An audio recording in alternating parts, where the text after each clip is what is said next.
மாணவர்களை ஏமாற்றி இருக்கிறார், பெண்களை ஏமாற்றி இருக்கிறார், தொழிலாளர்களை ஏமாற்றி இருக்கிறார், விவசாயிகளை ஏமாற்றி இருக்கிறார்.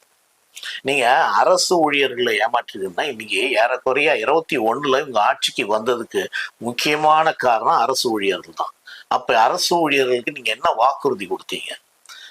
திரும்பவும் பழைய பென்ஷன் திட்டத்தை கொண்டு வருவேன், அதான முக்கியமான கோரிக்கை உங்களுக்கு, கொண்டு வருவேன். அதனால இந்த திராவிட முன்னேற்ற கழக ஆட்சி வந்ததுன்னா அவங்களுடைய பழைய பென்ஷன் திட்டம் நிச்சயமாக நிறைவேற்றப்படும், எந்த காரணத்தால அது தடைபடாது, அது வரும் அப்படின்னு சொன்னீங்கல்ல.